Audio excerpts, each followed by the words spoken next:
சற்று முன் தமிழ்நாட்டிற்கு ஆளுநரே தேவையில்லை, உச்சநீதிமன்றம் அதிர்ச்சியில் பாஜகவினர். அதாவது தஞ்சாவூர் கலைஞர் பல்கலைக்கழக மசோதாவை சட்டப்பேரவையில் நிறைவேற்றி 40 நாட்களாக ஆளுநர் இன்னும் ஒப்புதல் தரவில்லை என தமிழக முதலமைச்சர் ஸ்டாலின் குற்றம் சாட்டியுள்ளார். மேலும் சந்திக்க நேரம் கொடுத்தால் மசோதா குறித்து கேட்பார்கள் என பயந்து உயர்கல்வித்துறை அமைச்சருக்கு நேரம் தராமல் இழுத்தடிக்கிறார் ஆளுநர் ரவி என குற்றம் சாட்டியுள்ளார் முதலமைச்சர் ஸ்டாலின். அதேபோல் பல்வேறு அரசு நிகழ்ச்சிகளில் பங்கேற்பதற்காக தஞ்சாவூருக்கு வருகை தந்துள்ள முதலமைச்சர் மு.க.ஸ்டாலின் அங்குள்ள முதல்வர் மருந்தகத்தை திடீரென பார்வையிட்டு ஆய்வு மேற்கொண்டார்.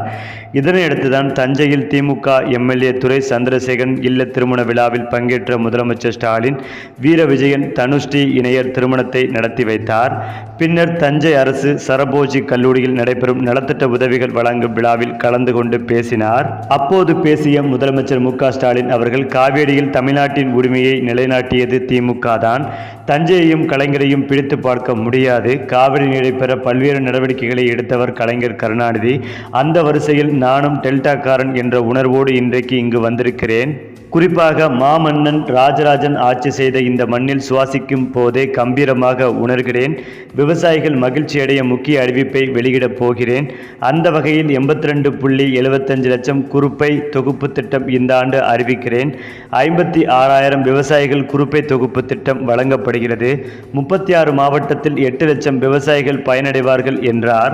மேலும் தொடர்ந்து பேசிய முதலமைச்சர் ஸ்டாலின் அவர்கள் உச்சநீதிமன்ற தீர்ப்புக்கு பிறகாவது ஆளுநர் ரவி மாறுவார் என நினைத்தோம், ஆனால் இன்னும் மாறவில்லை.